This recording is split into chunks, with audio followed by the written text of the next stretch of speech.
Hello students, मैं हूं आपका एजुकेटर कमलाक्ष झा। 18 ऑफ अगस्त 2020 का करंट अफेयर्स का ये लेक्चर आप लोग देख रहे हैं।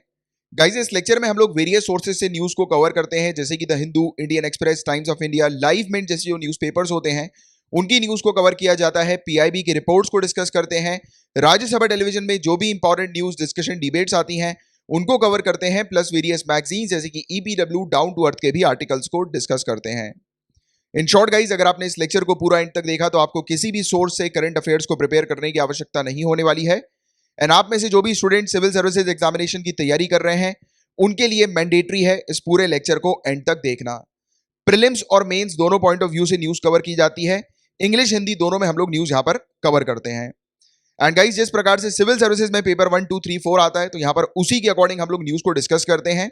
आप देख सकते हैं कि आज कौन से टॉपिक्स हम लोग कवर करने वाले हैं। तो पेपर 1 के ये कुछ टॉपिक्स हैं, फिर पेपर 2 के ये टॉपिक्स, एंड देन फिर पेपर 3 के ये कुछ टॉपिक्स हम लोग कवर करेंगे।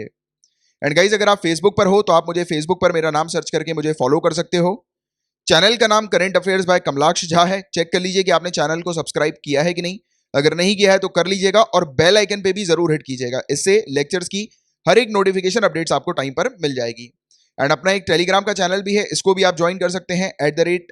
@झा_सर ये यूजर नेम है। नीचे डिस्क्रिप्शन पर भी इसकी लिंक आपको मिल जाएगी। तो चलिए समय ना वेस्ट करते हुए फटाक से लेक्चर को शुरू कर लेते हैं। तो पेपर 1 से रिलेटेड जो पहली न्यूज है वो वाघा बॉर्डर से रिलेटेड हम लोग को देखने को मिल रही है। सबसे पहले तो इसकी लोकेशन आपको पता होनी चाहिए। डायरेक्टली कभी कभी लोकेशन से रिलेटेड क्वेश्चन आ जाते हैं। तो देखिए, इस तरफ हमारा अमृतसर हम लोग को देखने को मिल रहा है, पंजाब का एरिया, और उस तरफ अगर आप देखोगे बॉर्डर के उस तरफ तो पाकिस्तान का लाहौर एरिया आपको दिखाई देगा। तो लाहौर और अमृतसर के बीच में ये वाघा बॉर्डर पड़ती है। तो ये वाली चीज, इसकी लोकेशन आपको एग्जैक्टली इसके बारे में थोड़ा पता होना चाहिए, आइडिया होना चाहिए। ये लोकेटेड है हिस्टोरिक ग्रैंड ट्रंक रोड के ऊपर हम लोग को देखने को मिलती है। और जब इंडिया और पाकिस्तान का विभाजन हुआ था, पार्टीशन हुआ था, तो उसके मात्र 2 महीने बाद ही ये वाघा बॉर्डर को स्टैब्लिश कर दिया गया था। वाघा बॉर्डर को सेटअप करने वाले जो ऑफिसर हैं उनका नाम है ब्रिगेडियर मोहिंदर सिंह चोपड़ा। 11 अक्टूबर 1947 को इनके द्वारा ये वाघा बॉर्डर एस्टैब्लिश की गई थी। ये जो है वो ब्रिगेडियर मोहिंदर सिंह चोपड़ा जी हम लोग को देखने को मिल रहे हैं। तो इनका नाम आपको थोड़ा सा पता होना चाहिए। कभी कभी स्टेट सिविल सर्विस में डायरेक्ट नाम आ जाता है, क्योंकि द हिंदू में इन्हीं के बारे में जो है वो बातचीत की गई। तो इस टॉपिक से रिलेटेड सिर्फ लोकेशन आपके लिए इंपॉर्टेंट है, इनका नाम आपके लिए इंपॉर्टेंट है, और एक बेसिक चीज की पार्टीशन के मात्र 2 महीने के बाद ये स्टैब्लिश हो गई थी। सिर्फ इतनी चीज बस आपको इस टॉपिक से रिलेटेड याद रखनी है। अब ये वाला जो टॉपिक है ये काफी ज्यादा इंपॉर्टेंट टॉपिक है। ये जनरल स्टडीज स्टैटिक पोर्शन का है। आप लोगों में से काफी सारे स्टूडेंट्स ने ऑलरेडी पढ़ लिया होगा कि 15 अगस्त को ही क्यों इंडिपेंडेंस डे सेलिब्रेट किया जाता है। तो देखिए गाइस, ये चीज जानने से पहले, और ये काफी इंपॉर्टेंट टॉपिक है इसलिए हम लोग इसको पूरा स्टैटिक पोर्शन को देखेंगे, एक इन जनरल की क्या क्या चीजें किस किस एरिया से आपसे पूछी जा सकती है। तो देखिए, इसको जानने से पहले हम लोग को 1947 से पीछे जाना होगा। हम लोग को 1929 में जाना होगा। तो 1929 का जो पीरियड था, इस समय कांग्रेस प्रेसिडेंट जवाहरलाल नेहरू जी ने डिक्लेरेशन दे दिया था पूर्ण स्वराज का। इन्होंने डिक्लेयर कर दिया था total independence British colonial rule से, कि हम लोग जो है वो अब आजाद हो गए। आजादी की घोषणा जो है वो 1929 को कर दी गई थी। अब किसने करी थी ये क्वेश्चन आ जाए तो जवाहरलाल नेहरू जी, याद रखना, ठीक है। First point. सेकंड पॉइंट, इन्होंने डेट डिसाइड करी कि 26 जनवरी 1930 को इंडिपेंडेंस डे मनाया जाएगा। ये डिसाइड हुआ था 26 जनवरी का। उसके बाद से कांग्रेस पार्टी लगातार, जब तक हम लोग को ऑफिशियली इंडिपेंडेंस नहीं मिल गई तब तक लगातार कांग्रेस पार्टी जो है वो 1930 से लगातार हर साल जो है वो इंडिपेंडेंस डे 26 जनवरी को मनाती थी। और फिर जब हमें 1947 में फाइनली इंडिपेंडेंस मिली, तब उस समय हमारा जो कॉन्स्टिट्यूशन हमें अडॉप्ट करना था उसके लिए जो हमें और ऑफिशियली इंटरनेशनली घोषणा करनी थी कि हम जो है वो आजाद हो गए हैं, तो उसके लिए जो कॉन्स्टिट्यूएंट असेंबली ने डेट डिसाइड करी थी वो 26 जनवरी 1950 करी थी। अब ये 26 जनवरी डेट क्यों डिसाइड करी थी, इसके पीछे का भी आपको कारण पता लग गया कि रिपब्लिक डे की डेट 26 जनवरी क्यों है।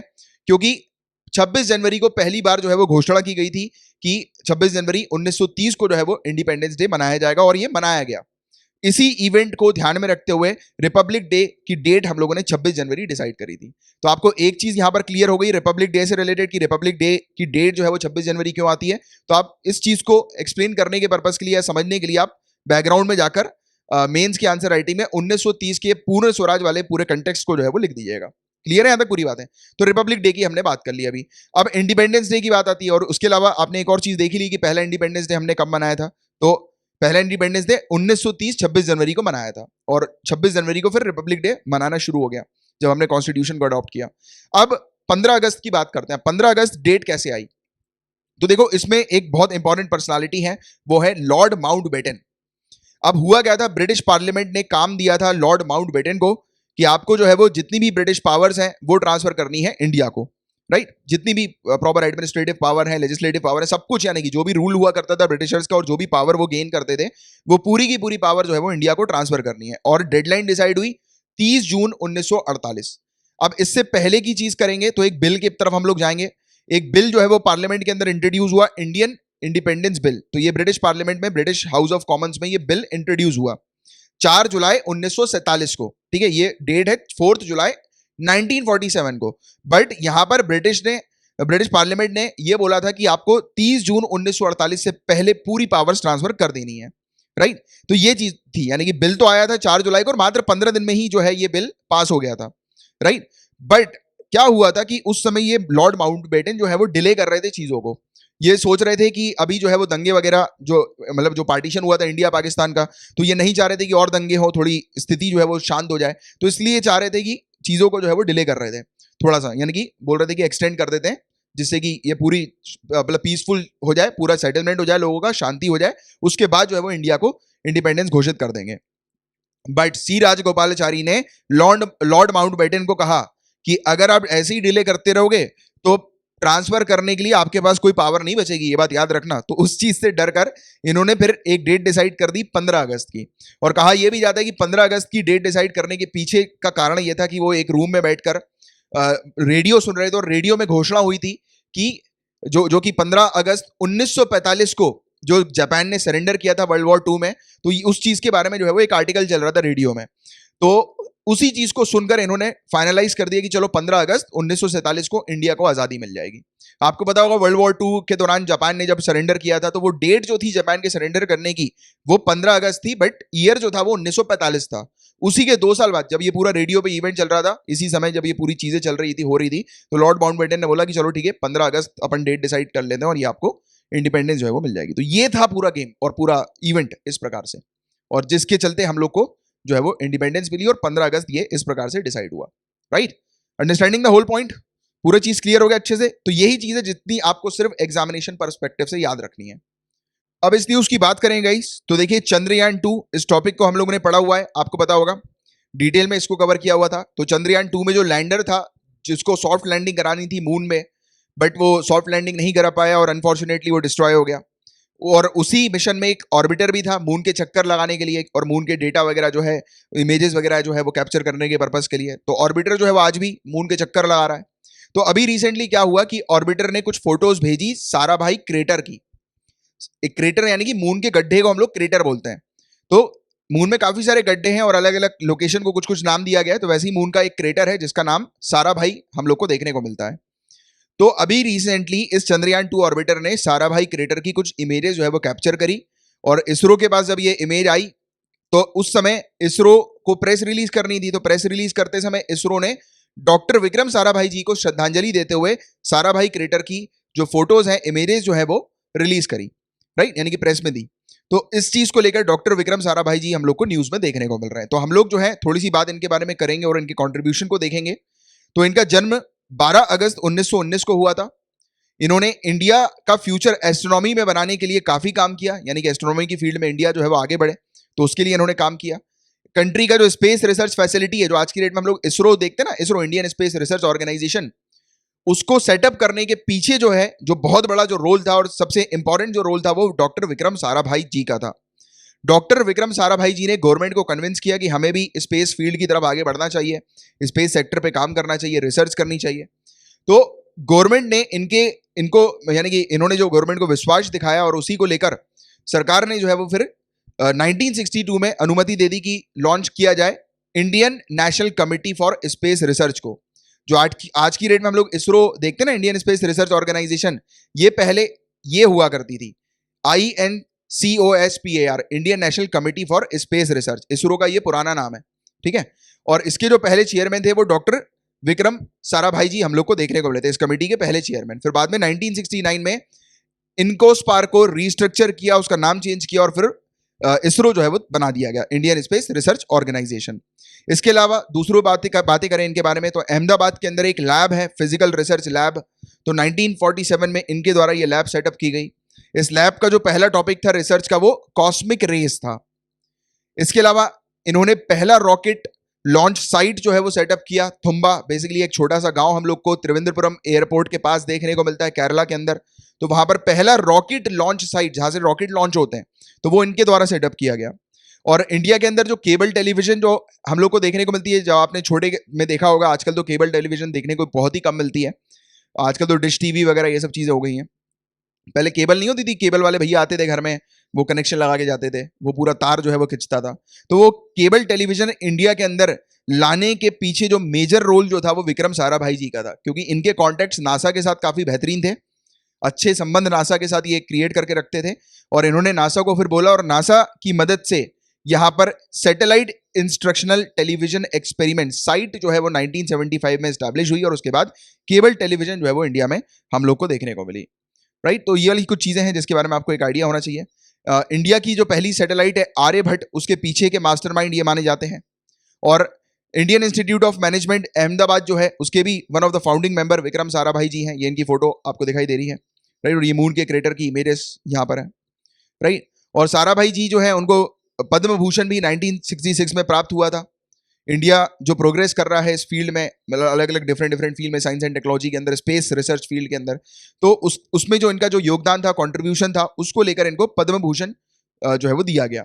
इसके बाद 1972 में पोस्टमसली पद्म विभूषण जो है वो इनको मिला। अब पोस्टमसली क्या होता है, यानी कि जो व्यक्ति जो है वो जीवित नहीं होते, जो स्वर्गवास हो जाते हैं, यानी कि जिनका स्वर्गवास हो जाता है, तो उनको ये फिर मतलब उनको एग्जैक्टली नहीं दिया जाता, नहीं, उनके नाम पर जो है वो ये अवार्ड जो है वो घोषित किया जाता है, राइट। जो लोग जीवित नहीं होते हैं तो उनके नाम पर जब एक अवार्ड को घोषित किया जाता है, एक अवार्ड की घोषणा की जाती है, तो वो पोस्टमसली वहां पर लग जाता है, ठीक है। तो ये वाली चीज आपको याद रखनी है थोड़ी सी, ठीक है।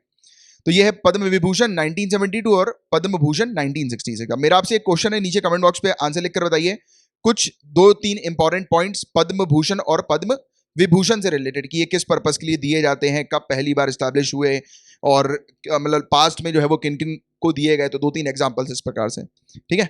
तो ये चीज है। एंड पेपर 1 से रिलेटेड सिर्फ इतने ही टॉपिक्स थे। Now we will move on to paper 2।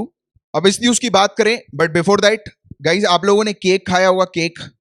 Cake के ऊपर आप देखते हो आइसिंग लगाई जाती है केक को ब्यूटीफुल बनाने के लिए।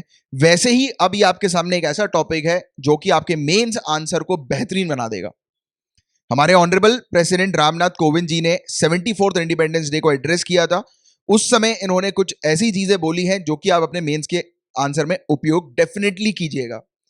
अब देखिए, आत्मनिर्भर भारत के बारे में आप जानते हो कि इस बार डेफिनेटली एग्जामिनेशन में इससे रिलेटेड चीजें पूछी जाएंगी मेंस के अंदर। आत्मनिर्भर भारत, राइट। तो इंडिया का ये जो इनिशिएटिव है सेल्फ रिलायंट बनाने का, इंडिया को आत्मनिर्भर बनाने का, तो यहां पर हमारे ऑनरेबल प्रेसिडेंट के द्वारा कहा गया है कि भारत की आत्मनिर्भरता का मतलब क्या है, ये बताया कि इंडिया जो सेल्फ रिलायंट जो बन रहा है उसका मतलब क्या है।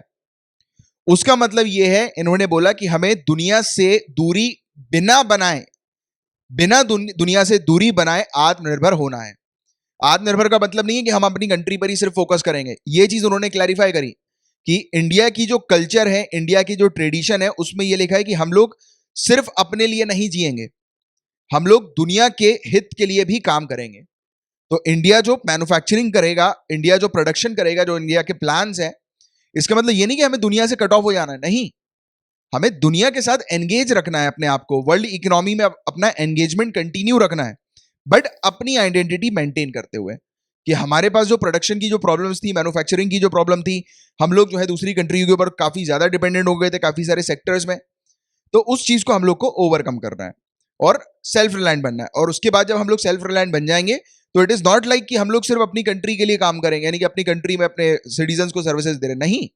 इंडिया का काम हमेशा से रहा है कि इंडिया पूरे दुनिया भर के लिए काम करता है। आपने देखा होगा भी लेबनान के अंदर हम लोग को देखने को मिला था कि इंसिडेंस हुआ था, धमाका हम लोग को देखने को मिला था बेरूट में, याद आ रहा है, हम लोग ने इस टॉपिक पर काफी डिटेल में डिस्कस किया था। तो इस धमाके के बाद इंडिया ने वहां पर अपनी एयर फोर्सेस भेजी और वहां पर सामान गिरवाए, जरूरत के सामान, इमरजेंसी एड रिलीफ फंड के थ्रू हम लोग को देखने को मिला कि काफी सारे सामान जो है वहां पर गिरवाए गए, जैसे कि खाने का सामान, मेडिसिन और जो कपड़े, और कंबल, इस टाइप की चीजें। बिकॉज हमारा जो ट्रेडिशनल वैल्यूज है, हमारा जो नेचर है, हमारा जो एटीट्यूड है इंडिया का, वो हेल्पिंग नेचर का है। तो ये चीज जो है वो बताई हमारे ऑनरेबल प्रेसिडेंट ने। इसके अलावा इन्होंने एक शब्द का उपयोग किया, वासुदेव कुटुंबकम, यानी कि वैश्विक समुदाय एक परिवार है। इन्होंने इस चीज के बारे में बताया। जब इंडिया को जब आजादी मिली थी, तब उस समय इंडिया ने डेमोक्रेसी को चूज किया। इस चीज के लिए जो पूरे ऑल ओवर द वर्ल्ड जो काफी सारी कंट्रीज हैं, उन्होंने हमारे ऊपर मजाक बनाया, हमारे ऊपर उन्होंने बोला कि यार ये ज्यादा दिनों तक नहीं टिकेगी इंडिया डेमोक्रेसी में। बट इनको नहीं पता था कि हमारा जो कल्चर है वो मिलजुल कर रहने का है, क्योंकि काफी एंशिएंट पीरियड से हमारे यहाँ हर प्रकार की कम्युनिटी, हर प्रकार के धर्म, हर प्रकार, हर टाइप के जो लोग, यानी कि डाइवर्सिटी हमारी कंट्री के अंदर है, और हम लोग को डाइवर्सिटी के साथ कैसे रहना है वो हमें पता है। बट दूसरी कंट्रीज को लगता था कि इतनी डाइवर्सिटी है, डेमोक्रेसी आएगी तो फिर कबाड़ा हो जाएगा, नहीं चल पाएगी ज्यादा समय। बट इंडिया, सच तो यह है कि आज की डेट में लार्जेस्ट डेमोक्रेसी है पूरे दुनिया भर में, और सबका हमने मुंह बंद कर दिया, और आज की डेट में सब हमें हमारी तारीफ करते हैं कि इंडिया जैसा कोई देश नहीं, कि इतने सारे डाइवर्सिफाइड ग्रुप्स हैं, कम्युनिटीज हैं।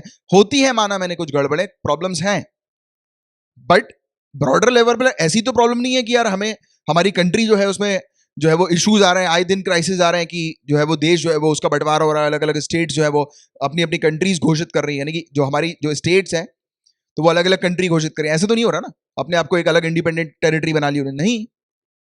हमारे पास डाइवर्सिटी है, but we know how to live together, हमें साथ कैसे रहना है, वी नो अबाउट इट। तो ये बहुत इंपॉर्टेंट और बहुत बेहतरीन चीजें हैं जो कि हमारे ऑनरेबल प्रेसिडेंट के द्वारा बताई गई। तो ये सब चीजें आप थोड़ी सी अपने अपने मेंस आंसर में जरूर मेंशन कीजिएगा। इनका इवन ये भी कहना था, आप अपने मेंस में भी लिखेंगे, जो आज की डेट में जो प्रॉब्लम चल रही है, और अगर हम लोग गांधी जी के जो टीचिंग्स हैं, उनकी जो शिक्षाएं हैं, उनको अगर प्रेजेंट डे में या फिर प्रेजेंट डे की प्रॉब्लम के साथ उनको टैकल करने की कोशिश करें तो वो चीजें हो जाएगी। जैसे कि गांधी जी ने मतलब काफी कुछ चीजों के बारे में बात करी थी, जैसे कि इन्होंने इक्वलिटी का, जस्टिस का मंत्र दिया था। जो आज की डेट में सोशल कॉन्फ्लिक्ट चल रहे हैं, इकोनॉमिक प्रॉब्लम चल रहे हैं, क्लाइमेट चेंज के इशूज चल रहे हैं, और अगर हम लोग उसको गांधी जी की टीचिंग से, गांधी जी की शिक्षाओं के साथ उसको अगर हम लोग लिंक कर दें तो पूरी प्रॉब्लम जो है वो टैकल हो सकती है। तो ये चीज जो है वो कही गई। इसके अलावा इसके अलावा हमारे ऑनरेबल प्रेसिडेंट ने जो हमारे हेल्थ केयर वर्कर्स हैं, डॉक्टर्स हैं, नर्सेज हैं, तो इनको कहा कि हम सभी लोग, पूरा जो देश है वो इनके कर्जदार है आज की डेट में, क्योंकि अगर doctors, nurses, health care workers नहीं होते तो ऑब्वियस ही बात है कि आज सिचुएशन और भी ज्यादा वर्स्ट हो गई होती। तो ये वाली चीज इन्होंने कही कि कोरोना वायरस से फाइट करने में इनका बहुत बड़ा योगदान है, हेल्थ केयर वर्कर्स का। इसके अलावा आज की क्राइसिस को इनके द्वारा कहा गया कि हम लोग को एक अपॉर्चुनिटी की तरह लेनी चाहिए, क्योंकि जब अगर हेल्थ केयर क्राइसिस हमारी कंट्री के अंदर अगर नहीं आते तो हेल्थ केयर सेक्टर हमारा कितना पुअर है उसके बारे में पता नहीं लगता। जो प्रॉब्लम्स हमारी कंट्री के अंदर हैं, जिन जिन प्रॉब्लम्स में हम लोग पीछे हैं, उसके बारे में पता नहीं लगता। तो हम लोग को इसको एक बेसिकली अपॉर्चुनिटी की तरह लेना चाहिए, और ऐसे ये बहुत पॉजिटिव माइंडसेट वाली बातें हैं, और ये आपके एथिक्स पेपर 4 में भी काफी हेल्प करेंगी। आप ऑनरेबल प्रेसिडेंट की ये सब चीजों को मेंशन कर सकते हैं कि ये सब चीजें कही गई ऑनरेबल प्रेसिडेंट के द्वारा, कि कोई भी क्राइस आए तो उसको परेशान नहीं होना है, उसको एक अपॉर्चुनिटी की तरह लेना है। हो जाते हैं लोग परेशान, काफी बार मैं भी हो जाता हूं परेशान काफी सारी चीजों को लेकर, बट जो भी होता है एट द एंड अच्छे के लिए होता है, राइट। और उस पर जो है आपको कैसे उससे बाहर निकलना है वो आपको डिसाइड करना है। तो ये वाली चीज है यहाँ पर, जैसे कि ऑप्शनल के लिए आपके पास टाइम नहीं मिल रहा, बट कोशिश करोगे तो निकलेगा। आपने सिविल सर्विसेज चूज की है तो कुछ समय के बाद लोग बोलते हैं कि अरे यार कहाँ, कौन सा करियर चूज कर लिया, क्यों बोल रहे हो? अपॉर्चुनिटी मिली है आपको, काफी सारे लोगों को अपॉर्चुनिटी नहीं मिलती है करियर चूज करने की। कई सारे लोगों के ऊपर कई सारा प्रेशर रहता है, family pressure, peer pressure, but आपने इंडिपेंडेंटली चूज किया इस करियर को, तो जब एक बार शुरुआत कर ली है तो एंड भी आप ही को करना और एग्जामिनेशन क्रैक करके ऑफिसर की पोस्ट लेकर आनी है, राइट। तो ये सब चीजें यहाँ पर कही गई। तो इसमें बोला गया कि हमारे फार्मर्स को भी इसमें बेनिफिट मिलेगा, स्मॉल एंटरप्रेन्योर्स को भी बेनिफिट मिलेगा, हमें अपनी इकोनॉमी जो है उसको रिविटलाइज करना है, यानी कि दोबारा से उसको ठीक कर देना है जो प्रॉब्लम्स आई हैं, तो इसको अपॉर्चुनिटी की तरह लिया जाए, और जो भी प्रॉब्लम्स है वो उसको रिफॉर्म जो है वो उसका लेकर आया जाए, क्योंकि प्रॉब्लम आती ही है चीजों को सुधारने के लिए। तो ये ऐसी चीजें जो है वो उपयोग की गई, कितनी बेहतरीन बात है। अब है भी तो उस पोस्ट पे ऑनरेबल प्रेसिडेंट ऑफ इंडिया। इसके अलावा जैसे कि अभी तक हम लोग बोलते थे कि ह्यूमन जो है वो नेचर का मास्टर है, यानी कि सबसे शक्तिशाली अगर इस पर्टिकुलर ब्रह्मांड में कोई है तो वो ह्यूमन है, सब धरा का धरा रह गया। ये वाली चीज भी उन्होंने बताई। इन्होंने बोला एक इनविजिबल वायरस, एक ऐसी चीज जो दिखाई नहीं देती है, उसने सबकी बैंड बजा दी, सबको अपने घर पर कैद करवा दिया। जो ह्यूमन बोलता है ना कि वो तो शेर को भी सर्कस में नचा सकता है, अब कहा क्या हुआ? तो ये मदर नेचर का ही पूरा खेल है। अगर मदर नेचर के साथ खिलवाड़ होगा तो वो एक ना एक दिन सबको दिखा देगी कि उनके आगे कोई और नहीं है, कोई बड़ा नहीं है। तो मदर नेचर को कहा गया कि नेचर जो है उनको आपको ठीक करना है। जो ह्यूमंस की अभी तक का जो ह्यूमन का जो गलत बात उसके दिमाग में डाली गई थी ह्यूमन के, कि ह्यूमन तो मास्टर है सबका, वो तो शेर को भी सर्कस में नचा सकता है, बट नहीं, वायरस ने बजा दी उसकी ह्यूमन की, राइट। तो ह्यूमन सेंट्रिक कोलैबोरेशन जो है वो काफी ज्यादा इंपॉर्टेंट है, इकोनॉमिक सेंट्रिक इंक्लूजन नहीं है। ये वाली चीज यहां पर कही गई कि हमें ह्यूमंस पे ज्यादा ध्यान देना चाहिए, इकोनॉमी पे नहीं। लोगों ने फैक्ट्रीज खोली, इंडस्ट्रीज खोली, ह्यूमंस ने मतलब एनवायरमेंट की धज्जियां उड़ा दी अपने, सिर्फ अपने प्रॉफिट के लिए और अपने लिए सेल्फिश तरीके से उसने नेचर को काटा, यानी कि डिफॉरेस्टेशन किया। जो रेसिडेंशियल प्रॉपर्टीज, कमर्शियल प्रॉपर्टीज जो बनाई, सब जंगलों को काट काट के बना दी, और उसका असर जो हो रहा है वो आज हो रहा है। तो ऐसी सब चीजें जो है वो बताई गई है। तो ये काफी शानदार है। ये आपके पेपर 4 में मुझे रखना चाहिए था ये वाला टॉपिक, मैंने शायद गलत रख दिया पेपर 2 के अंदर ये वाला, राइट। बाकी कंपैशन एंड म्यूचुअल हेल्प, जो करुणा और आपसी मदद जो है, इसको हमारी बेसिक वैल्यूज में, हालांकि इंडिया की बेसिक वैल्यूज में ये है, बट इसको हम लोग को कंटिन्यू रखना है फ्यूचर में भी। अच्छे फ्यूचर के लिए इस चीज को हम लोग को कंटिन्यूअसली रखना है और इसको और भी ज्यादा स्ट्रेंथन करते जाना है। साइंस एंड टेक्नोलॉजी को अडॉप्ट करना है कि, और किस पर्पस के लिए, मदर नेचर को ध्यान में रखते हुए सस्टेनेबल तरीके से काम करते हुए हमें काम करना है। ऐसा नहीं है कि हम लोगों ने जो है वो बेधड़क होकर डिफॉरेस्टेशन करना शुरू कर दिया और मदर नेचर के ऊपर प्रेशर क्रिएट करना शुरू कर दिया, क्योंकि मदर नेचर के ऊपर प्रेशर हुआ है तभी तो ये सब चीजें प्रॉब्लम्स आ रही हैं। अल्टीमेटली टेम्परेचर लेवल क्यों इंक्रीज हो रहा है इतना ज्यादा? क्योंकि हम लोगों ने कार्बन डाइऑक्साइड के एमिशन को इतना ज्यादा कर दिया है कि पूरी चीज जो है वो, अभी कुछ दिनों पहले हमने पढ़ा था कि पूरी चीज जो है वो मदर नेचर अपने आप से, क्योंकि मदर नेचर अपने आप से पूरी चीज रिसाइकिल करती थी, बट अब वो नहीं हो रहा, वो साइक्लिंग प्रोसेस पूरी खत्म हो गई, क्योंकि एक्स्ट्रा बर्डन, एक्स्ट्रा प्रेशर जो है वो आ गया एनवायरमेंट के ऊपर। इसी के साथ कंक्लूड करते हुए उन्होंने एक प्रार्थना करी, सर्वे भवन्तु सुखिनः, सर्वे सन्तु निरामयाः, सर्वे भद्राणि पश्यन्तु, मां कश्चित् दुख भाग भवते। तो मुझे पता है कि मैंने कहीं ना कहीं प्रोनाउंसिएशन थोड़ा गलत किया होगा, बट संस्कृत में कभी भी प्रोनाउंसिएशन गलत नहीं होना चाहिए। मैंने कोशिश तो करी थी ठीक करने की, बट आई नो कि मैं कहीं पर गलत हूं, बट उसके लिए माफी चाहूंगा। इसका मतलब क्या है ये जानो आप, कि सभी खुश रहें, सभी बीमारी से मुक्त हो सकें, सभी देख सकते हैं कि शुभ क्या है, यानी कि सभी को शुभ जो है, यानी कि ऑस्पिशियस जो है, फेवरेबल जो भी चीजें हैं वो देख सकते हैं कि उनके लिए क्या शुभ है, और किसी को भी दुख नहीं आएगा, या किसी को भी दुख जो है वो ना हो। तो इस चीज को लेकर जो है वो ये मतलब ये चीज हम लोग को देखने को मिली, एक संस्कृत में उच्चारण जो है वो देखने को मिला था। और ये मैसेज जो है गाइज, ये ना ही सिर्फ इंडिया के लिए, पूरे ऑल ओवर द वर्ल्ड के लिए, जनहित के लिए जो है वो किया गया, पूरे all over the world, universal wellbeing के लिए ये प्रेयर, ये प्रार्थना जो है वो की गई कि सभी को जो है वो अच्छा रखें, खुश रखें, बीमारियों से दूर रखें, और किसी को भी किसी प्रकार का कोई दुख ना हो, राइट। चलो ये था पूरा overall topic.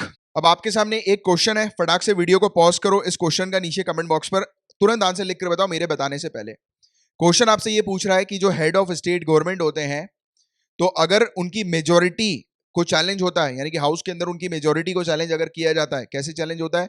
No confidence motion के थ्रू चैलेंज हो सकता है, और भी काफी सारे तरीके हैं। तो जब उनका ट्रस्ट जो होता है वो असेंबली के अंदर वीक पड़ता है, तब असेंबली के अंदर उनकी मेजोरिटी साबित करने के लिए इन चारों ऑप्शन में से किसके द्वारा उनको कहा जाता है, यानी कि कौन, इन चारों में से कौन बोलता है हेड ऑफ स्टेट गवर्नमेंट को, जो हेड होते हैं स्टेट गवर्नमेंट के, कि कौन बोलता है अपनी मेजोरिटी प्रूव करने के लिए जब इनकी मेजोरिटी जो है वो डाउन होती है? जल्दी बताओ क्या होगा इसका correct answer. The correct answer will be governor of the state. Governor, राज्यपाल जो होते हैं राज्य के, वो कहते हैं चीफ मिनिस्टर को अपनी मेजोरिटी प्रूफ करने के लिए। हेड ऑफ स्टेट गवर्नमेंट कौन है? चीफ मिनिस्टर है। तो ऐसी चीजें जो है वो अक्सर आती हैं एग्जाम में, राइट। और ये जो टॉपिक था ये वो राजस्थान के अंदर एक इशू चल रहा है, पॉलिटिकल इशू, वो अब फाइनली जो है वो खत्म हो गया है। और वो अशोक गहलोत और सचिन पायलट के बीच में जो इशू था, जिसके बारे में मैंने आपको एक मतलब जनरल अंडरस्टैंडिंग आपकी प्रोवाइड कराई हुई थी। अगर आप पहली बार इस लेक्चर को देख रहे हैं तो इस महीने के अगस्त मंथ के मतलब स्टार्टिंग से अगर आप लेक्चर देखेंगे तो आपको वो टॉपिक मिल जाएगा। हालांकि आपके लिए वो टॉपिक इतना इंपॉर्टेंट नहीं है, आपके लिए जो इंपॉर्टेंट चीज थी वो ये ट्रस्ट वोट आपके लिए इंपॉर्टेंट है, नो कॉन्फिडेंस मोशन आपके लिए इंपॉर्टेंट है, फ्लोर टेस्ट आपके लिए इंपॉर्टेंट है, जो कि जनरल स्टडीज पेपर 2 के अंदर इंडियन लक्ष्मीकांत की पॉलिटी की जो बुक आती है उसमें आपको ये पूरी चीज मिल जाएगी। हालांकि लास्ट में मैंने जनरल स्टडीज का आपको एक होमवर्क भी रखा है, बाकी ये एक इंपॉर्टेंट क्वेश्चन था तो वो मैंने आपके सामने प्लेस कर दिया। नेक्स्ट की अगर बात करें क्वेश्चन की, तो देखिए ये भी एक रिपीटेड टॉपिक हम लोग को देखने को मिल रहा है। तो प्रशांत भूषण और सीजेआई, हमारे honourable chief justice of India और प्रशांत भूषण के बीच में एक इशू जो हम लोग को देखने को मिला था, इसके बारे में मैंने आपको ऑलरेडी पढ़ाया हुआ है, बट इसमें आपके लिए काम की जो चीज़ है वो कंटेम्प्ट ऑफ कोर्ट है। तो इनको जो है वो गिल्टी करार कर दिया है, मतलब कंटेम्प्ट का ऑनरेबल सुप्रीम कोर्ट ने इनको गिल्टी ठहरा दिया है। तो उसी को लेकर दोबारा से फिर ये मामला पूरा देखने को मिल रहा है। बाकी इसमें जो काम की चीज़ थी आपके लिए वो कंटेम्प्ट ऑफ कोर्ट थी, जो कि 29 जुलाई 2020 को मैंने आप लोग को कवर करा दी है। तो इसको एक बार जाकर देख लेना, कंटेम्प्ट ऑफ कोर्ट, इससे रिलेटेड क्वेश्चंस आपसे पूछे जा सकते हैं। और मतलब इस 29 जुलाई का आपको टॉपिक कैसे मिलेगा, लेक्चर कैसे मिलेगा, तो आप क्या कीजिए, आपका जो यूट्यूब का सर्च कॉलम है ना, उसमें लिख दीजिएगा 29 जुलाई 2020, उसके आगे मेरा नाम लिख देना, कमलाक्ष झा। तो जो सबसे पहला वीडियो आएगा वो यही वाला आएगा। इस वीडियो के 5 मिनट 11 सेकंड पे आप चले आना, तो आपको ये टॉपिक जो है वो मिल जाएगा। ठीक है, कंटेम्प्ट ऑफ कोर्ट इंपॉर्टेंट है, लगातार काफी बार जो है वो न्यूज में देखने को मिला है, तो ये जरूर पढ़ लेना। बात हो रही है नेशनल हेल्थ अथॉरिटी के बारे में। तो ये एक एपेक्स बॉडी है, इसने इंप्लीमेंट किया हुआ है जो इंडियन गवर्नमेंट की आयुष्मान भारत स्कीम है, आयुष्मान भारत प्रधानमंत्री जन आरोग्य योजना, याद आ रहा है?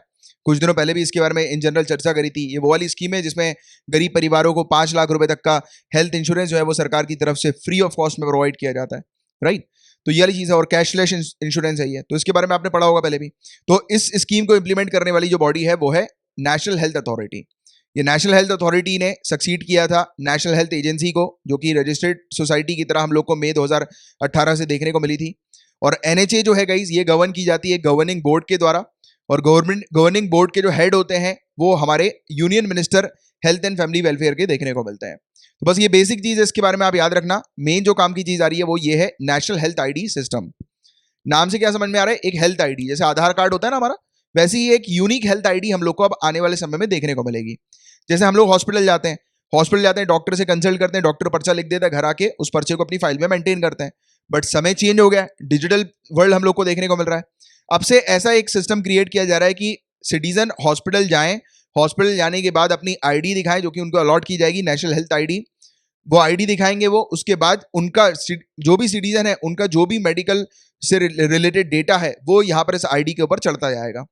और इसके फायदे भी क्या होंगे? जैसे कि कोई एक सिटीजन, जैसे कि 2-3 साल के बाद उसको कोई बीमारी हुई और वो हॉस्पिटल गया या गई, तो वहां पर जैसे ही वो चेकअप कराएंगे, डॉक्टर को उनकी पुरानी जो हिस्ट्री है, मेडिकल हिस्ट्री, वो पता लग जाएगी। कोई पर्चा साथ में रखने की जरूरत नहीं, कोई मेडिकल रिकॉर्ड रखने की जरूरत नहीं। तो ये तो डॉक्टर्स को इंडिविजुअल बेसिस पर फायदा होगा, और एक बेटर हेल्थ केयर सिस्टम जो है वो हमारी कंट्री का हम लोग को देखने को मिलेगा, राइट? इससे क्या होगा? लोगों की हेल्थ बेटर होगी, क्योंकि कई बार ऐसा होता है कि मतलब सिटीजन को क्या प्रॉब्लम है उसको समझने के लिए डॉक्टर को उसकी हिस्ट्री जानना पड़ता है, बट काफी सारे लोग ऐसा मेंटेन नहीं करते अपनी फाइल, है ना? तो वो एक बड़ी प्रॉब्लम होती है। दूसरी बड़ी प्रॉब्लम क्या है? जो रियल टाइम बेसिस पर हमारी जो सरकार है वो इंडियन सिटीजन्स के लिए मतलब हेल्थ से रिलेटेड वेरियस चीजें जो है वो लेकर आ सकती है, बना सकती है, पॉलिसीज, रूल्स, रेगुलेशंस। उनको रियल टाइम बेसिस पर पता लगेगा कि कौन सी बीमारी जो है वो किस प्रकार से तेजी से बढ़ती जा रही, रियल टाइम बेसिस पर रिकॉर्ड जो है वो पता लगेगा हर एक जगह का। और क्योंकि एक अच्छा खासा डेटाबेस जो है वो जनरेट होगा, क्रिएट होगा, तो इससे वेरियस मेजर जो है वो सरकार के द्वारा लिए जा सकते हैं, और ये हमारी कंट्री को एक हेल्थ केयर सेक्टर में पॉजिटिव डायरेक्शन की तरफ मूव करेगी, लेकर जाएगी। तो बहुत बेहतरीन चीज है ये। और इसमें ये चीज बताई गई है कि ये उसी हॉस्पिटल्स में ऑपरेट होगी जिस हॉस्पिटल में हम लोग को देखने को मिलेगा कि ये वाला जिस हॉस्पिटल का लिंक होगा। जैसे कि होता है ना, कई बार इंश्योरेंस कंपनीज होती है, मेडिकल इंश्योरेंस वाली कंपनीज, काफी सारे हॉस्पिटल के साथ उनका लिंक नहीं होता है, तो आप उस हॉस्पिटल में जाओगे तो आपका कैशलेस ट्रीटमेंट नहीं होगा। तो वैसे ही कुछ है ये, कि अगर कोई प्राइवेट हॉस्पिटल अगर लिंक नहीं करता है इसके साथ, मतलब ये जो सिस्टम है उसके साथ, तो फिर उस हॉस्पिटल के अंदर आपको ये सुविधा नहीं मिलेगी। तो ये वाली चीज है। और ये सिस्टम जो है गाइस 2018 में नीति आयोग ने प्रपोजल रखा था इस प्रकार के सिस्टम का, कि क्रिएट किया जाए ऐसा मैकेनिज्म जिसके तहत हमारी कंट्री के हर एक इंडिविजुअल, हर एक यूजर जो है उसका एक हेल्थ से रिलेटेड रिकॉर्ड जो है वो मेंटेन किया जाए, और सभी के सभी जितना भी हेल्थ रिलेटेड इंफॉर्मेशन है उस पर्सन की, उसकी एक रिपोजिटरी हम लोग को देखने को मिलेगी, यानी कि एक भंडार उसका ही हम लोग को देखने को मिलेगा, जो मैंने भी आपको बताया। इसके अलावा एनएचए के अकॉर्डिंग, जिसके बारे में अभी हमने चर्चा करी, एनएचए नेशनल हेल्थ अथॉरिटी, याद आ रहा है, ये बात करी थी अभी। तो एनएचए ने कहा कि हर एक पेशेंट जिसको जो चाहता है कि उसका हेल्थ रिकॉर्ड जो है वो डिजिटली अवेलेबल रहे, तो वो अपनी हेल्थ आईडी क्रिएट कर सकता है, और ये वॉलेंट्री है, यानी कि अगर आप मैंडेटरी नहीं है कि आपको करवानी, जैसे आधार कार्ड मैंडेटरी ये नहीं है, ये वॉलेंट्री है। आपको जो है अगर करवाना है तो आप करवा सकते हो, नहीं करवाना है तो कोई बात नहीं, ठीक है? तो ये हेल्थ आईडी हम लोग को देखने को मिलती है। और हालांकि आधार कार्ड में भी हम लोग को देखने को मिल रहा है कि जो है मतलब चीज़ें अभी सिनेरियो चेंज हुआ था कुछ समय पहले, ऑनरेबल सुप्रीम कोर्ट के द्वारा ये भी कहा गया था कि जो जो बच्चे हैं अगर वो एडल्ट हो जाते हैं, बड़े हो जाते हैं, और फिर वो अगर गिव अप करना चाहे अपना आधार कार्ड का नंबर, तो ये भी ऑप्शन उनके लिए अवेलेबल होगा, है कि नहीं। तो यहाँ पे जो प्रोविजन है वो एक इंडिविजुअल के लिए कि अगर मैं चाह रहा हूं कि मुझे हेल्थ आईडी बनवानी है तो मेरी हेल्थ आईडी बनेगी, और उसके लिए क्या क्या चीज़ों की आवश्यकता पड़ेगी, तो उसके लिए सिंपल सा मेरा या तो आधार कार्ड नंबर या मेरा मोबाइल नंबर या फिर मेरी पास कुछ बेसिक डिटेल्स, और ये क्रिएट जो है वो कर दिया जाएगा। और हर एक हेल्थ आईडी जो होगी वो लिंक होगी हेल्थ डेटा के साथ, उसके कंसेंट मैनेजर के साथ, जैसे कि नेशनल डिजिटल हेल्थ मिशन, इसके साथ लिंक हम लोग को इस प्रकार की चीजें देखने को मिलेंगी। और इससे बहुत सारे फायदे होंगे जो मैंने अभी कुछ आपको गिना ही दिए हैं। और इस प्रकार का सेम मॉडल सेम सिस्टम 2005 में यूनाइटेड किंगडम में शुरू हुआ था, राइट। तो ये बेहतरीन चीज है नेशनल हेल्थ आईडी। तो ये वाली चीज भी आप हेल्थ केयर सेक्टर से रिलेटेड अगर कोई टॉपिक आता है तो आप मेंशन करिएगा। अब बस पेपर 2 से रिलेटेड इतने ही टॉपिक्स थे। Now we will move on to paper 3। Fishing cats की यहां पर बात हो रही है। देखो ये फिशिंग कैट ऐसी दिखती है, हमारे घर में जो बिल्लियां आसपास नहीं घूमती, दिखती है ये वैसे ही है, बट साइज में हमारे घर के जो डोमेस्टिक कैट्स वगैरह जो होती है ना उससे काफी बड़ी होती है, डबल होती है जस्ट साइज में। तो ये चीज हम लोग को देखने को मिलती है। इसका ये साइंटिफिक नेम है फिशिंग कैट का। और ये ज्यादातर आपको जो वेटलैंड्स वगैरह होते हैं, स्वैम्प, मार्शी एरियाज वगैरह, यानी कि थोड़े दलदली टाइप के जो एरिया होता है ना, गीले टाइप के एरिया, वहां पर ये पाई जाती है। बट अभी क्या हो रहा है, अभी हम लोग को देखने को मिल रहा है कि ये वेटलैंड्स वगैरह जो है वो मतलब कम होते जा रहे हैं, डिप्लीट होते जा रहे हैं, और इसी के कारण ये एनिमल को जो है वो काफी खतरा है। और IUCN की रेड लिस्ट में ये एनिमल जो है वो वल्नरेबल कैटेगरी में हम लोग को देखने को मिल रही है। और देखो अभी एट प्रेजेंट क्या हो रहा है, कोरिंगा वाइल्ड लाइफ सेंचुरी, याद रखना कोरिंगा वाइल्ड लाइफ सेंचुरी कहां पर है, आंध्र प्रदेश के अंदर है। यहां पर 10 बिल्लियों के ऊपर कॉलर लगा है। कॉलर यानी कि वो जो नेक में कॉलर नहीं लगाते जैसे डॉग को पट्टा लगाते हैं, वैसे ही इसको लगाया है। अब ये कॉलर क्या करेगा, ये एक्सपर्ट्स की हेल्प करेगा, क्योंकि इसमें कुछ वेरियस डिवाइसेस वगैरह होंगी, तो ये एक्सपर्ट्स की हेल्प करेगा ये पता लगाने में कि वो जो बिल्लियां हैं, ये फिशिंग कैट जो है, ये किस प्रकार से कहाँ कहाँ किस एरिया पे जाती है, किस एरिया पे घूमती है, इसकी होम रेंज कितनी है, यानी कि किस एरिया पर ये प्रोटेक्टेड फील रहती है, और फिर बाहर जब जाती है ये तो उसकी एक्टिविटीज का मूवमेंट कैसा होता है, मौसम चेंज होता है तो उसका क्या बिहेवियर होता है। तो ये पूरी ओवरऑल चीज है, यानी कि हर एक चीज एक्सपर्ट जो है वो स्टडी करेंगे इस बिल्ली के बारे में। तो इसको लेकर कोरिंगा वाइल्ड लाइफ सेंचुरी में ये एक चीज हम लोग को देखने को मिली थी, जिसको लेकर ये टॉपिक न्यूज में आया था। तो कोरिंगा याद रखना कि ये आंध्र प्रदेश में है, और ये फिशिंग कैट के बारे में इन जनरल आपको एक जानकारी होनी चाहिए। देखो कोरिंगा की मैं आपको ये लोकेशन भी दिखाता हूँ, ये कोरिंगा वाइल्ड लाइफ सेंचुरी हम लोग को देखने को मिल रही है। थोड़ी बात करेंगे कोरिंगा वाइल्ड लाइफ सेंचुरी के बारे में। आंध्र प्रदेश में ये वाइल्ड लाइफ सेंचुरी है। गोदावरी एस्चुरी का ये पार्ट हम लोग को देखने को मिलती है। मैंग्रोव और ड्राई डेसिडियस ट्रॉपिकल फॉरेस्ट हम लोग को यहाँ पर देखने को मिल जाते हैं। और मैंग्रोव का जो सेकंड लार्जेस्ट स्ट्रेच है सुंदरबन के बाद, वो यहीं पर ही है, कोरिंगा वाइल्ड लाइफ सेंचुरी में आपको देखने को मिल जाएगा। इसके अलावा यहाँ पर काफी सारे critical endangered long billed vulture, जो गिद्ध होता है ना, गिद्ध और वाइड बैक्ड वल्चर, तो ये यहाँ पर पाए जाते हैं, क्रिटिकल एंडेंजर्ड कैटेगरी वाले। यहाँ पर जो मेन अट्रैक्शन है वो गोल्डन जैकाल है, समुद्री कछुए हैं, फिशिंग कैट है, एस्चुरीन क्रोकोडाइल्स हैं, स्मॉल ब्लू किंगफिशर है, और इसके अलावा आपको कैटल, एग्रेट, इस प्रकार के आपको स्पीसीज जो है वो यहाँ पर देखने को मिल जाएंगे। ठीक है। इसके अलावा होप आइलैंड, ये भी आ सकता है। होप आइलैंड कहाँ पर है, तो आपको यही याद रखना है कि आंध्र प्रदेश के पास होप आइलैंड हम लोग को देखने को मिलता है। सैक्रामेंटो आइलैंड भी यहाँ पर है। होप आइलैंड की मैं आपको लोकेशन दिखा देता हूँ ये मैप में। ये देखो आप, ये होप आइलैंड, पहले भी सिविल सर्विस में एक बार क्वेश्चन आया है, याद रखना। ये आंध्र प्रदेश में आपको देखने को मिल जाएगा कोरिंगा वाइल्ड लाइफ सेंचुरी से। ये देखो आप, हल्का सा लिंक आपको दिखाई दे रहा है यहाँ पे, होप आइलैंड। ठीक है। और यहीं पर ही एक और आइलैंड है जो है सैक्रामेंटो आइलैंड। कभी कभी ऐसे क्वेश्चन आए थे कि ये फलाना आइलैंड कहाँ पर लोकेटेड है, तो स्टूडेंट्स के दिमाग जाता है लक्षद्वीप की तरफ या तो अंडमान एंड निकोबार की तरफ, बट यहाँ पर भी आपको याद रखना है। ठीक है, आंध्र प्रदेश के पास। इसके अलावा बात करें यहाँ पर जो ऑलिव रिडले टर्टल है, काफी फेमस है। पहले सिविल सर्विस में मेरे ख्याल से 2 साल पहले ये वाला क्वेश्चन आया था ऑलिव रिडले टर्टल का। तो यहाँ पर ये ऑलिव रिडले टर्टल आकर अंडे देते हैं, जो एंडेंजर्ड कैटेगरी के हम लोग को देखने को मिलते हैं। आंध्र प्रदेश सरकार ने एक प्रोसेस शुरू करी है कि यूनेस्को वर्ल्ड हेरिटेज का स्टेटस जो है गोदावरी मैंग्रोव्स को मिल जाए इस सेंचुरी के अंदर, जो हम लोग को देखने को मिलते हैं कोरिंगा वाइल्ड लाइफ सेंचुरी के अंदर। तो उसकी अभी प्रोसेस जो है वो चल रही है। तो इसको लेकर ये पूरी चीज जो है वो कोरिंगा से रिलेटेड जो आपको ध्यान में रखनी है। और न्यूज में जो फिशिंग कैट आई थी तो उसके बारे में हमने थोड़ी चर्चा कर ली। ठीक है। तो देखिए गाइस, हम लोग लगातार इतने महीनों से पढ़ते आ रहे हैं कि micro small and medium enterprises के ऊपर बहुत ही बुरा इंपैक्ट कोरोना वायरस का हम लोग को देखने को मिला है। अगेन एक और रिपोर्ट सामने आई है जिसने बताया है कि 20 से 40% MSME बंद होने की कगार में है, मतलब बंद होने वाले हैं। इतनी बुरी स्थिति है। जो छोटे यूनिट्स हैं ऑलरेडी वो डिमोनेटाइजेशन के कारण सफर कर रहे थे, फिर GST आया, फिर उन्होंने सफर किया, और अभी लॉकडाउन में तो उनकी और हालत खराब हो गई है। और अगर इस प्रकार से चलता रहा, MSME अगर क्लोज हो गए, तो सीरियस एम्प्लॉयमेंट प्रॉब्लम हमारी कंट्री में देखने को मिलेगी, और इसके कारण एक सोशल क्राइसिस भी आ सकते हैं। और आ सकते हैं कि आएंगे ही। अब ये पूरी चीज कैसे है, जिन स्टूडेंट्स को नहीं पता है, नए पहली बार मेरा ये लेक्चर देख रहे हैं, उनको मैं समझा दूं कि गाइस देखो, पूरी चीज आपस में कनेक्टेड होती है। इसको मैं बहुत ईजी तरीके से आपको समझाऊंगा।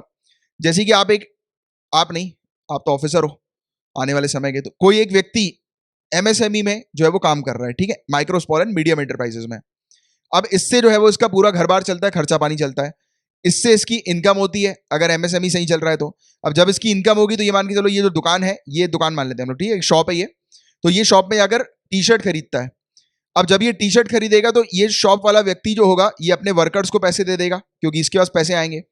फिर ये जो वर्कर्स होंगे ये फर्दर फिर आगे जाकर हम लोग को देखने को मिलेगा कि ये दूसरी दुकान से जाकर कुछ और चीज खरीदेंगे। तो अभी हम लोग क्या देख रहे हैं, इकोनॉमी चलती किसके ऊपर है, जब लोग खर्चा करते हैं। जैसे कि इनके पास इनकम आई, ठीक है, इस व्यक्ति के पास, पहले वाले व्यक्ति के पास इनकम आई, इसने अपनी इनकम को फॉरवर्ड किया दूसरे के पास, फिर दूसरे ने अपनी इनकम को फॉरवर्ड किया तीसरे के पास। तो क्या होता है, हम लोग ये देखते हैं कि जब स्पेंडिंग अच्छी चलती है, और अगर प्रीलिम्स में भी बाई चांस इस प्रकार का स्टेटमेंट आ जाए कि मतलब 4-5 ऑप्शन में से लिखा रहे कि इन ऑप्शन में से बताइए इकोनॉमी को फेवरेबल तरीके से चलाने के लिए क्या चीज मैटर करती है, तो अगर ऑप्शन में स्पेंडिंग लिखा होगा, खर्चा लिखा होगा, तो आप ऑप्शन को आंख बंद करके टिक कर देना, क्योंकि खर्चा एक ऐसी चीज है जो कि इकोनॉमी को स्टेबल रखने के लिए बहुत इंपॉर्टेंट होता है, स्पेंडिंग। क्योंकि अभी आप देखो, अगर इस व्यक्ति के पास इनकम नहीं होगी तो ये क्या करेगा, ये खर्चा नहीं करेगा।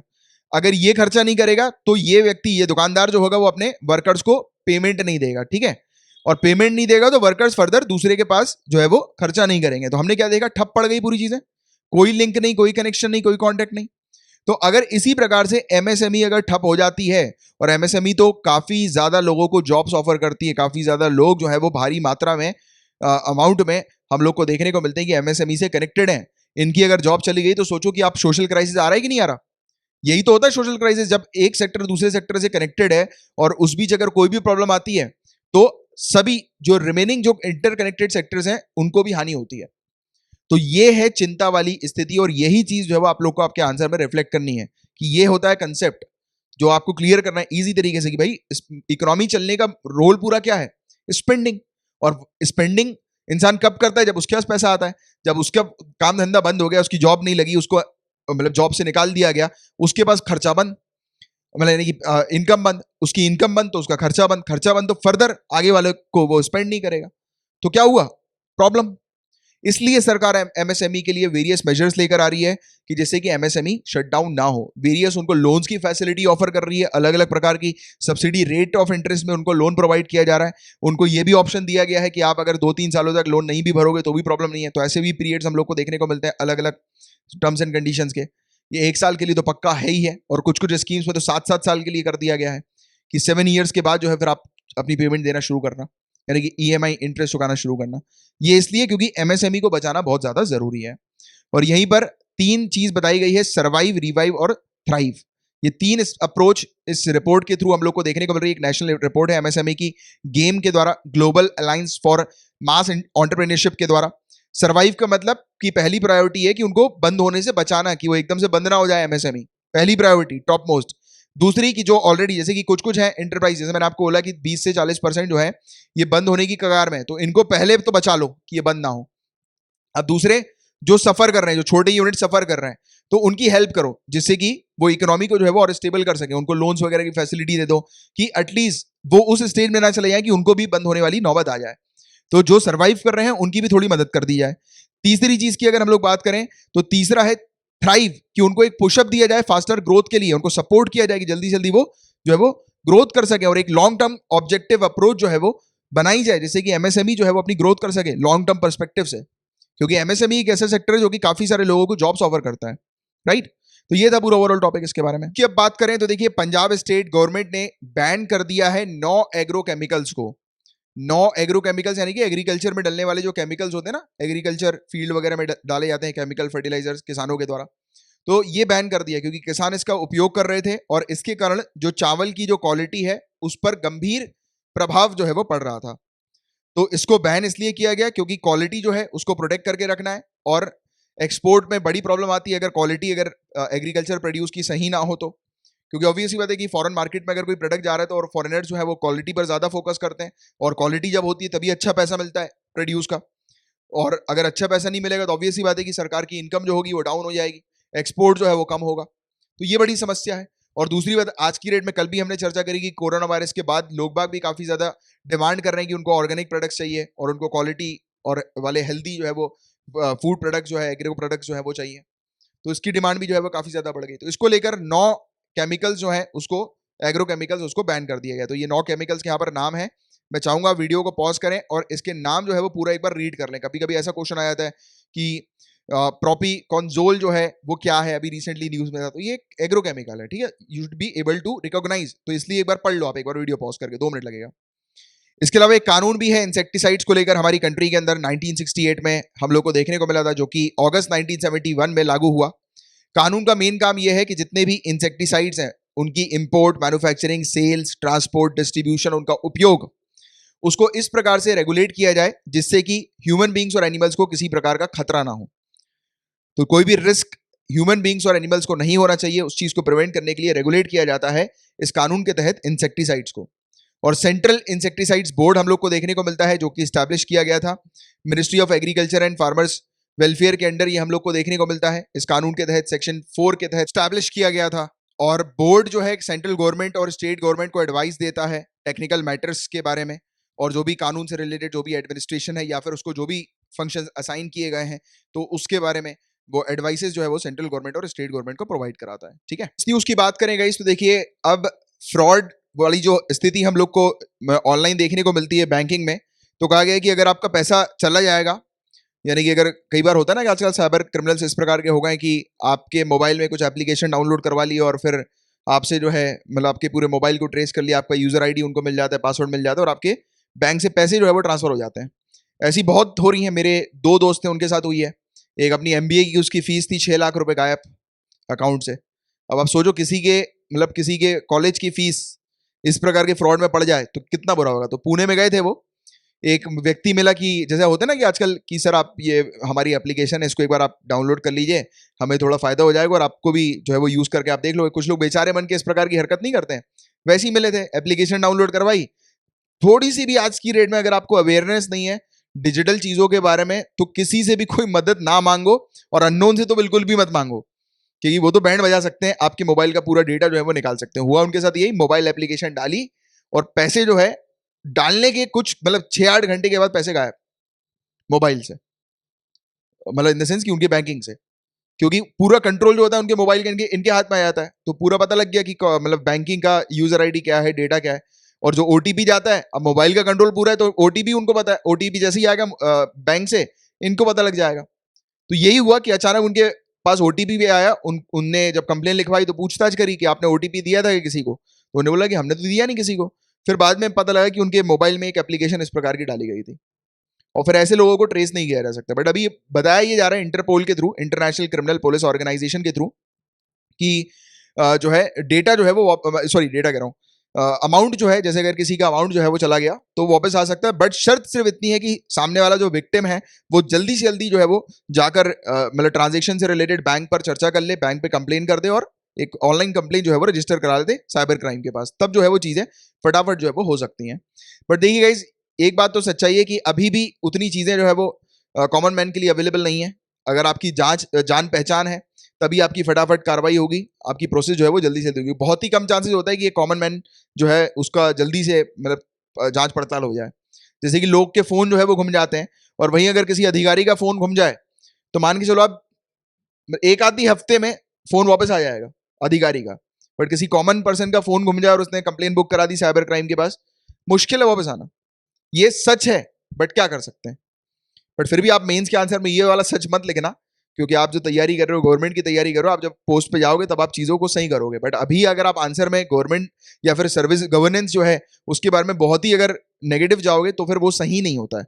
आई नो चीजें नेगेटिव में है, बट आपको आंसर को बैलेंस करना है, वो ज्यादा इंपॉर्टेंट है सिलेक्शन के लिए। एक बार सिलेक्शन हो जाए फिर आपके हाथ में कि आपको किस प्रकार से चीजें कर रही है। बट मेरा काम सिर्फ इतना है, आपको वो डायरेक्शन देना जिससे कि आपका सिलेक्शन हो। नहीं तो आप बोलोगे कि सर आप ये क्यों बोल रहे हो गलत लिखने के लिए। गाइज ये रियलिटी है। अगर आप लिखोगे गवर्नेंस के अगेंस्ट बहुत सारी चीजें, अगर आप ऐसे नेगेटिव पॉइंट मेंशन कर दोगे तो जो आपकी आंसर कॉपी चेक कर रहे होंगे वो शायद अच्छा ना माने। तो इसलिए अपने आंसर को हमेशा थोड़ा पॉजिटिव थोड़ा नेगेटिव इस टाइप का रख लो आप, कि 4 पॉजिटिव रखे तो 2 एक नेगेटिव डाल दिए, तो ऐसी अप्रोच आपके मेन आंसर राइटिंग में होनी चाहिए, ठीक है। तो ये था पूरा ओवरऑल टॉपिक इसके बारे में। कोबोटिक्स की अगर हम लोग बात करें तो department of science and technology ने सैंक्शन किया है 170 करोड़ रुपए national mission on interdisciplinary cyber physical system के तहत, और यहां पर सेटअप किया जाएगा टेक्नोलॉजी इनोवेशन हब ऑन कोबोटिक्स। तो कोबोटिक्स का एक हब बनाया जा रहा है, यहां पर हम लोग को देखने को मिलेगा कि कोबोटिक्स पर काम किया जाएगा। अब एग्जैक्टली कोबोटिक्स क्या होता है, तो रोबोटिक्स आपने सुना है, रोबोटिक्स, तो ये कोबोटिक्स है।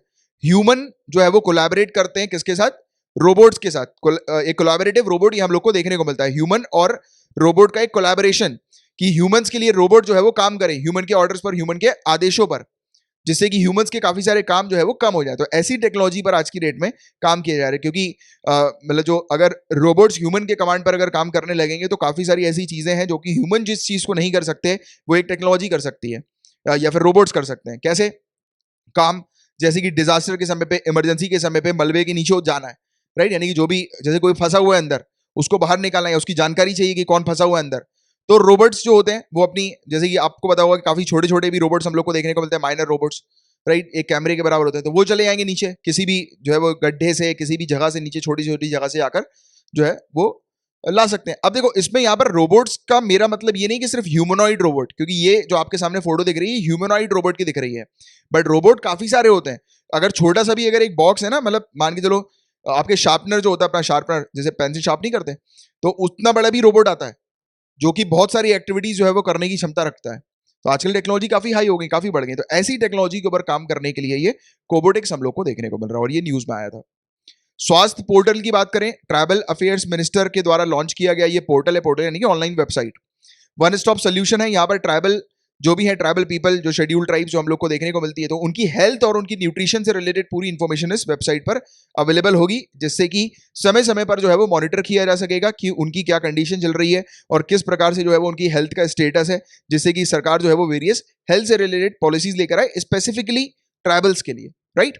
तो इसको लेकर ये पोर्टल हम लोग को देखने को मिला था। सृजन की बात करें तो मिनिस्ट्री ऑफ डिफेंस ने ये पोर्टल जो है वो लॉन्च किया है, one stop shop online portal ये हम लोग को देखने को मिल रहा है।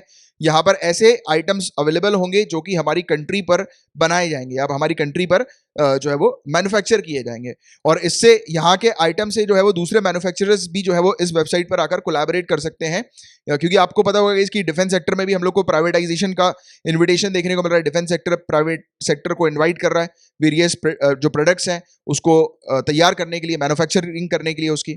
और कुछ दिनों पहले हमने देखा भी था कि 101 आइटम्स, 101 आइटम्स जो हैं वो इंडिया के अंदर ही बनाए जाएंगे, उसकी एक लिस्ट हम लोग को देखने को मिल रही है। तो उसी की तरफ जो है ये आगे बढ़ने के लिए ये पोर्टल ये हम लोग को देखने को मिल रहा है, वेबसाइट ये हम लोग को देखने को मिल रही है, सृजन मिनिस्ट्री ऑफ डिफेंस का पोर्टल ये हम लोग को देखने को मिल रहा है, ठीक है। एंड गाइस इस लेक्चर की पीडीएफ मैं आपको प्रोवाइड कराता हूं मिनिमम 100 रुपीज पर मंथ पे। यहां पर आपको डेली लेक्चर्स की पीडीएफ मिलती है, जो आप स्लाइड्स देख रहे हैं उसकी डेली पीडीएफ आपको मिलेगी। आपको संडे के लिए, संडे के दिन एक करंट अफेयर्स का टेस्ट आता है, उसकी पीडीएफ भी मिलेगी। हफ्ते के एंड में एक वीकली कंपाइलेशन भी मिलेगा, यानी कि एक सिंगल पीडीएफ पूरे हफ्ते के लिए। ऐसा ही सेम एक मंथली कंपाइलेशन मिलता है मंथली के लिए, ये एक सिंगल पीडीएफ पूरे महीने के लिए। इसके अलावा 10 अगस्त 2020 से शुरू किया है कि अब से आपको एक प्रिंटेबल फॉर्मेट का एक मंथली मैगजीन टाइप की मिलेगी, जिसको आप आसानी से प्रिंट करा सकते हो। उसमें सिर्फ आपके नोट्स होंगे, ये उन स्टूडेंट्स के लिए है बेसिकली, ये अवेलेबल तो सभी के लिए होगा, बट काफी सारे स्टूडेंट्स ने मुझे डिमांड करी थी कि सर हमें प्रिंट आउट से पढ़ना सही लगता है, तो उनके लिए ये चीज यहाँ पर अवेलेबल करा दी है। तो इतनी सारी चीजें आपको मिनिमम 100 रुपीज पर मंथ में मिलेगी। और पीडीएफ होने का फायदा ये होता है कि आपको रेगुलरली हैंड रिटन नोट्स बनाकर टाइम वेस्ट करने की जरूरत नहीं है करंट अफेयर्स के लिए, क्योंकि करंट अफेयर्स एक बल्कि पोर्शन है, डेली बेसिस पर आपके टॉपिक्स आते रहते हैं, डेली बेसिस पर कुछ ना कुछ ऐड होता रहता है। और अगर आप पूरे हैंड रिटन नोट्स अपने बनाते रहोगे, तैयार करते रहोगे, तो आपका समय जाएगा। उससे बेटर है कि ये पूरा का पूरा एज इट इज फाइल में आपको प्रोवाइड कराता हूँ, उसके उस टाइम को, यानी कि जो आपका हैंड रिटन नोट्स बनाने का जो टाइम है, उस टाइम को आप दूसरी आंसर राइटिंग प्रैक्टिस में इंडल्ज कर सको।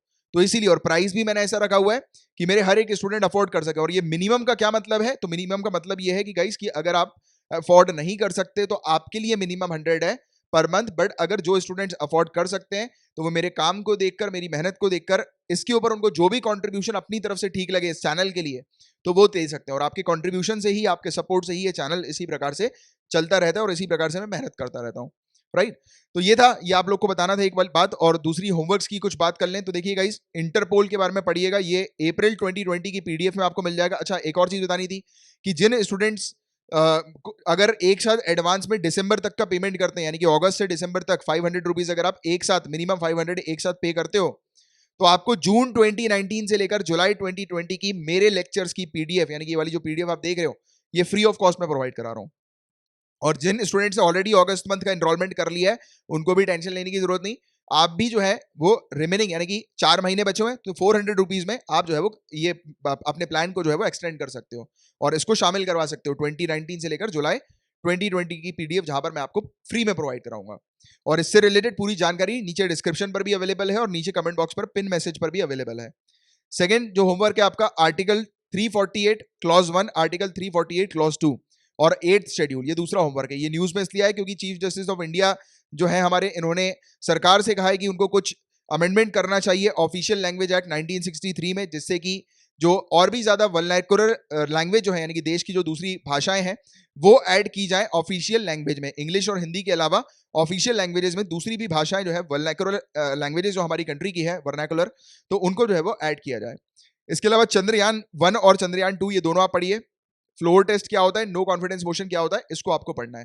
तो ये आपके होमवर्क्स हैं, जनरल स्टडीज के टॉपिक्स। इसको आपको पेपर पर हैंड रिटन नोट्स पे होमवर्क तैयार करने हैं। और अगर आप ऐसा कर लेते हो तो नीचे कमेंट बॉक्स पे लिख देना सर होमवर्क डन, मुझे पता लग जाएगा आपने होमवर्क कंप्लीट कर लिया है।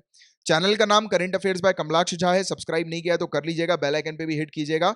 आप मुझे फेसबुक पर मेरा नाम सर्च करके फॉलो कर सकते हैं एंड ये अपना टेलीग्राम का चैनल भी है, इसको भी आप ज्वाइन कर सकते हैं। यहाँ पर एक डिस्कशन ग्रुप भी आपको मिल जाएगा जहां पर आप अपने आंसर्स वगैरह पोस्ट कर सकते हैं, या फिर आपको अगर कोई डाउट है किसी भी चीज से रिलेटेड तो वहां पर पोस्ट करेंगे आप। तो काफी सारे स्टूडेंट्स वहां पर अवेलेबल हैं सिविल सर्विसेज की तैयारी करने वाले, जो कि आपके डाउट्स को जो है वो सॉल्व करेंगे, जिससे कि उनका भी रिवीजन होता है और एक हेल्दी स्टडी एनवायरमेंट जो है वहां पर आपको मिलता है।